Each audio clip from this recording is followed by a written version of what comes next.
सत श्री अकाल दोस्तों, उम्मीद करदा तुसीं सारे जने ठीक ठाक होवोगे। सो अज दा अपना विशा जिद्दां कि आपां पहलां भी डिस्कस कर रहे सीगे कि आपां यूरोप किद्दां जा सकदे हां। बहुत सारे स्टूडेंट्स दे मन दे विच यही सवाल उठदे आ कि असीं घੱਟ खर्चे दे विच विदेश किद्दां पढ़ाई करन वास्ते जा सकदे हां। तां बहुत सारियां ऑप्शनस ने जिन्हां नूं आपां कह दिंदे आ शेनिगन वीज़ा। हुण शेनिगन दे विच 26 कंट्रीज़ यानी कि 26 कंट्रियां दा वीज़ा आपां नूं एक वार दे विच मिल जांदा। हुण ਇਹਦੀ प्रोसैस कित्थों स्टार्ट ਹੁੰਦਾ, ਇਹਦਾ ਸਾਰੇ ਦਾ ਸਾਰਾ ਤੇ ਪਲੱਸ ਇਹਦੇ ਲਈ ਤੁਹਾਡੀ ਕੁਆਲੀਫਿਕੇਸ਼ਨ ਕੀ ਹੋਣੀ ਚਾਹੀਦੀ ਹੈ ਤੇ ਕੀ ਕੋਈ ਇੰਟਰਵਿਊ ਆਉਂਦੀ ਹੈ ਜਾਂ ਆਇਲਸ ਦੀ ਆਪਾਂ ਨੂੰ ਲੋੜ ਪੈਂਦੀ ਹੈ ਜਾਂ ਨਹੀਂ। ਅੱਜ ਆਪਾਂ ਇਹਨੂੰ ਡਿਟੇਲ ਦੇ ਵਿੱਚ ਡਿਸਕਸ ਕਰਾਂਗੇ। ਸਭ ਤੋਂ ਪਹਿਲਾਂ ਤਾਂ ਦੋਸਤੋ ਜਿਹੜੀਆਂ ਇਹ ਕੰਟਰੀਜ਼ ਨੇ, ਇਹ countries non English speaking countries ਆ ਜਾਂਦੀਆਂ ਨੇ। ਮਤਲਬ ਇਹਨਾਂ ਦੀ ਜਿਹੜੀ ਮਾਤ ਭਾਸ਼ਾ ਉਹ ਇੰਗਲਿਸ਼ नहीं है। ਇੱਥੇ ਇਹਨਾਂ ਦੀ ਆਪੋ ਆਪਣੀ ਜਿਹੜੀ ਇੱਕ ਕੰਟਰੀ ਵਾਈਜ਼ ਇਹਨਾਂ ਦੀ ਇੱਕ ਰੀਜਨਲ ਲੈਂਗੁਏਜ ਹੈ ਉਹ ਚੱਲਦੀ ਹੈ। ਹੁਣ ਜਿੱਦਾਂ ਕਿ ਆਪਾਂ ਜਰਮਨੀ ਦੀ ਗੱਲ ਕਰੀਏ, ਜਰਮਨੀ ਕਿਸੇ ਟਾਈਮ ਸਭ ਤੋਂ ਜ਼ਿਆਦਾ ਪਾਵਰਫੁਲ ਕੰਟਰੀ ਹੁੰਦਾ ਸੀਗਾ। ਉਹ ਟਾਈਮ ਸੀਗਾ ਹਿਟਲਰ ਵੇਲੇ ਦਾ। ਹੁਣ ਜਦੋਂ ਉਹ ਹਿਟਲਰ ਦਾ ਪੀਰੀਅਡ ਖਤਮ ਹੋਇਆ ਉਸ ਤੋਂ ਬਾਅਦ ਦੇ ਵਿੱਚ ਇਹਨਾਂ ਕੰਟਰੀਜ਼ ਨੇ ਬਹੁਤ ਜ਼ਿਆਦਾ ਨੁਕਸਾਨ ਝੱਲਿਆ। ਬਹੁਤ ਆਰਥਿਕ ਮੰਦੀ ਦੇ ਨਾਲ ਇਹਨਾਂ ਕੰਟਰੀਜ਼ ਦਾ ਉਹ ਇੱਕ ਜਿਹੜਾ ਇੱਕ ਪੀਰੀਅਡ ਸੀਗਾ ਉਹ ਇਹਨਾਂ ਨੇ ਫੇਸ ਕਰਿਆ। ਹੁਣ ਉਸ ਤੋਂ ਬਾਅਦ ਦੇ ਵਿੱਚ ਜਦੋਂ ਇੱਕ ਇਹ ਸਮਾਂ ਬੀਤਿਆ ਤਾਂ ਫਿਰ ਕੁਝ ਕੁ ਇੱਕ ਸਮਾਂ ਚੰਗਾ ਆਇਆ ਜਦੋਂ ਇਹਨਾਂ ਕੰਟਰੀਜ਼ ਨੇ ਬੜਾ ਕੁਝ ਡਿਵੈਲਪ ਕਰਿਆ। ਹੁਣ ਜਿੱਦਾਂ ਕਿ ਜਰਮਨੀ ਦੀ ਅਗਰ ਆਪਾਂ ਗੱਲ ਕਰੀਏ, ਜਰਮਨੀ ਨੂੰ ਲੈਂਡ ਆਫ ਕਾਰਸ ਕਿਹਾ ਜਾਂਦਾ। ਉੱਥੋਂ ਦੀ ਆਪਦੀ ਲੈਂਗੁਏਜ ਹੈਗੀ ਹੈ ਡੱਚ ਲੈਂਗੁਏਜ। ਹੁਣ ਜਿਹੜੇ ਜਰਮਨੀ ਦੇ ਵਿੱਚ ਲੋਕ ਰਹਿੰਦੇ ਆ ਉਹਦੇ ਵਿੱਚ ਬਹੁਤ ਗਿਣਤੀ ਉਹ ਨੇ ਜਿਹੜੇ ਡੱਚ ਲੈਂਗੁਏਜ ਬੋਲਦੇ ਆ, ਪਰ ਉੱਥੇ ਬਹੁਤ ਹੋਰ ਕੰਟਰੀਜ਼ ਦੇ ਲੋਕ ਵੀ ਮਾਈਗ੍ਰੇਟ ਹੋਏ ਆ ਪਿਛਲੇ ਟਾਈਮ ਦੇ ਵਿੱਚ। ਮਤਲਬ ਉੱਥੇ ਕਈ ਮੁਸਲਿਮ ਨੇ ਵੀ ਬਹੁਤ ਜ਼ਿਆਦਾ, ਇਹਨਾਂ ਦੀ ਵੀ ਆਬਾਦੀ ਵਧੀ ਹੈ ਅਤੇ ਉੱਥੇ ਅਲੱਗ-ਅਲੱਗ ਜਗ੍ਹਾਵਾਂ ਤੋਂ ਲੋਕ ਆ ਕੇ ਉੱਥੇ ਰਹਿ ਰਹੇ ਨੇ, ਹਾਲ ਦੇ ਟਾਈਮ ਵੀ ਰਹਿ ਰਹੇ ਆ। ਅਤੇ ਹੁਣ ਦੂਸਰੀ ਚੀਜ਼ ਇਹਦੇ ਵਿੱਚ ਇਹ ਆਉਂਦੀ ਹੈ ਕਿ ਹੋਰ ਕਿਹੜੇ ਲੋਕ ਨੇ ਜਿਹੜੇ ਉੱਥੇ ਜਾ ਸਕਦੇ ਆ। ਇੰਡੀਆ ਤੋਂ ਆਪਾਂ ਕਿੱਦਾਂ ਜਾ ਸਕਦੇ ਹਾਂ। ਜਿਹੜੇ ਬੱਚੇ ਇੰਜੀਨੀਅਰਿੰਗ ਦੇ ਸਟੂਡੈਂਟਸ ਨੇ, ਜਿਨ੍ਹਾਂ ਨੇ ਮਕੈਨੀਕਲ ਇੰਜੀਨੀਅਰਿੰਗ ਜਾਂ ਸਿਵਲ ਇੰਜੀਨੀਅਰਿੰਗ ਕਿਸੇ ਚੰਗੇ CSC ਦੇ ਵਿੱਚ ਵੀ, ਕੰਪਿਊਟਰ ਸਾਇੰਸ ਦੇ ਨਾਲ ਵੀ ਅਗਰ ਉਹਨਾਂ ਦੀ ਇੰਜੀਨੀਅਰਿੰਗ ਹੈਗੀ ਹੈ ਅਤੇ ਉਹ ਬਹੁਤ ਚੰਗੇ ਇੰਸਟੀਟਿਊਸ਼ਨ ਤੋਂ ਉਹਨਾਂ ਨੇ ਪੜ੍ਹਾਈ ਕੀਤੀ ਹੈ, ਤਾਂ ਜਰਮਨੀ ਦੇ ਵਿੱਚ ਨਾ ਮਾਤਰ ਦੇ ਕਰੀਬ ਤੁਹਾਡੀ ਫੀਸ ਆਉਂਦੀ ਹੈ। ਤੁਹਾਨੂੰ ਕੁਝ ਜ਼ਿਆਦਾ ਖਰਚਾ ਕਰਨ ਦੀ ਲੋੜ ਨਹੀਂ ਹੈ। ਤੁਹਾਡੀ ਜ਼ਿਆਦਾਤਰ ਇਹ ਟਿਕਟ ਦਾ ਹੀ ਖਰਚਾ ਆਉਂਦਾ ਅਤੇ ਤੁਸੀਂ ਜਰਮਨੀ ਜਾ ਸਕਦੇ ਹੋ, ਆਪਣੀ ਅਗਲੀ ਪੜ੍ਹਾਈ ਪੜ੍ਹ ਸਕਦੇ ਹੋ। ਇਹ ਸਰਕਾਰੀ ਪ੍ਰੋਗਰਾਮਸ ਨੇ ਮੇਰੇ ਦੋਸਤੋ। ਬਹੁਤ ਇਹੋ ਜਿਹੇ ਸਟੂਡੈਂਟਸ ਨੇ ਜਿਨ੍ਹਾਂ ਨੂੰ ਨਹੀਂ ਪਤਾ ਕਿ ਅਸੀਂ ਜਰਮਨੀ ਦੇ ਵਿੱਚ ਕਿੱਦਾਂ ਜਾਈਏ।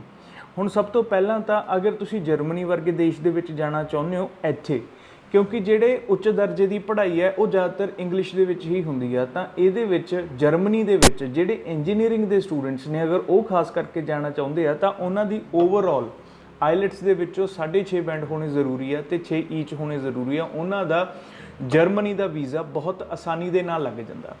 ਹੁਣ ਜਰਮਨੀ ਦੀ ਜਿਹੜੀ ਭੀੜ ਹੈ ਉਹ ਪਿਛਲੇ ਕਾਫੀ ਸਮੇਂ ਤੋਂ ਘਟਦੀ ਵੱਧਦੀ ਨਜ਼ਰ ਆਉਂਦੀ ਆ। ਰੀਜ਼ਨ ਕੀ ਸੀ? ਸਭ ਤੋਂ ਮੇਨ ਵੱਡਾ ਰੀਜ਼ਨ ਹੈਗਾ ਸੀ ਲੋਕਡਾਊਨ ਦਾ। ਜਰਮਨੀ ਵੱਲੋਂ ਆਪਾਂ ਨੂੰ ਅਪੁਆਇੰਟਮੈਂਟਸ ਹੀ ਨਹੀਂ ਮਿਲੀਆਂ।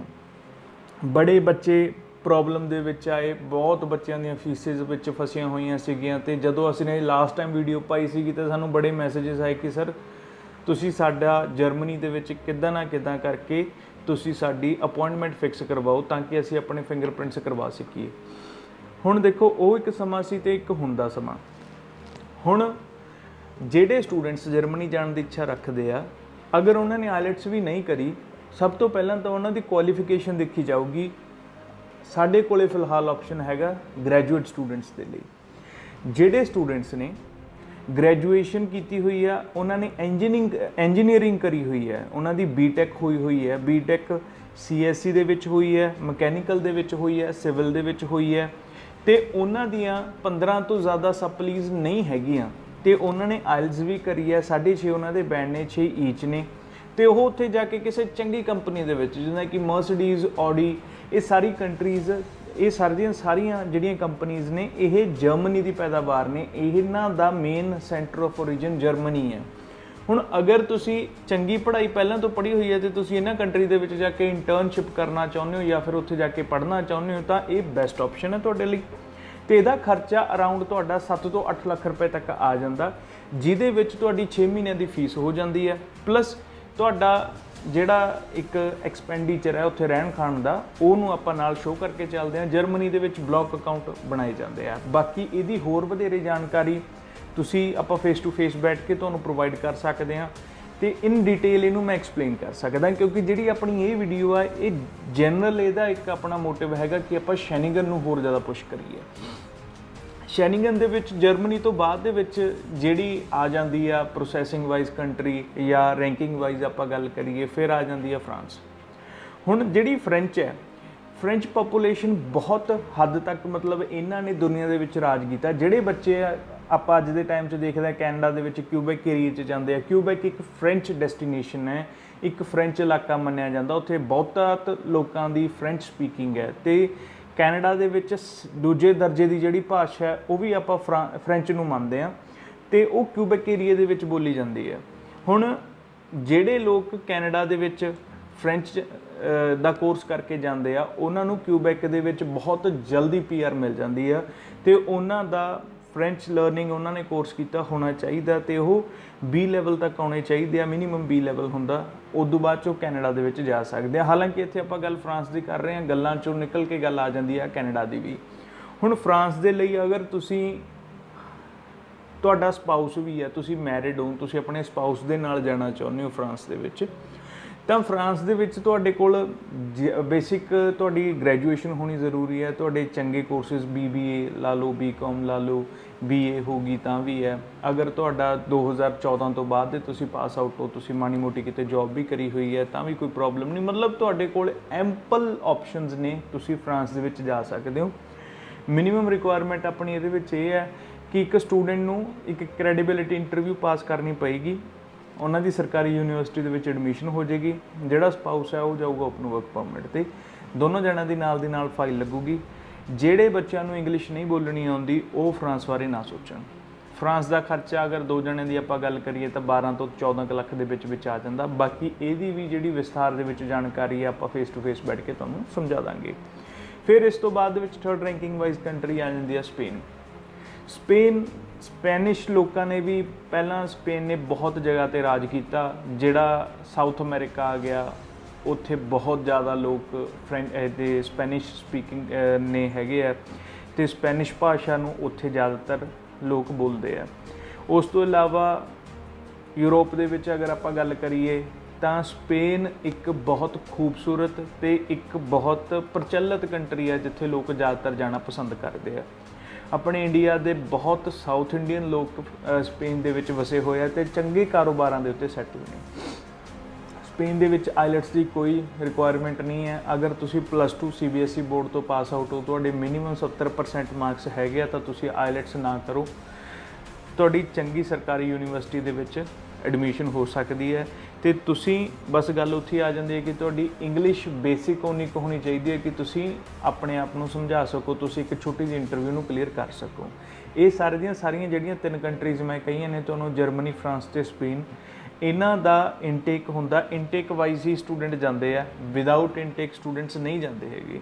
ਅਤੇ ਅਗਰ ਆਪਾਂ ਗੱਲ ਕਰੀਏ ਇਹਨਾਂ ਕੰਟਰੀਜ਼ ਦੀ ਤਾਂ ਇਨਟੇਕ ਸਭ ਤੋਂ ਪਹਿਲਾਂ ਜਨਵਰੀ ਦਾ, ਉਸ ਤੋਂ ਬਾਅਦ ਦੇ ਵਿੱਚ ਤੁਹਾਡਾ ਮਿਡ ਆਪਾਂ ਗਰਮੀਆਂ ਦਾ ਇਨਟੇਕ ਹੋ ਜਾਂਦਾ, ਜੂਨ ਜੁਲਾਈ, ਮੋਸਟਲੀ ਅਗਸਤ ਵੀ ਹੋ ਜਾਂਦਾ।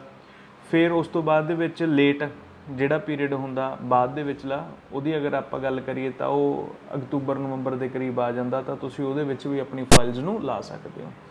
ਹੁਣ ਇਹ ਮੇਰੇ ਦੋਸਤੋ ਇਹ ਤਾਂ ਹੈਗੇ ਨੇ ਮੇਨ ਆਪਣੇ ਆਪਸ਼ਨਸ ਇਹਨਾਂ 3 ਕੰਟਰੀਜ਼ ਦੇ।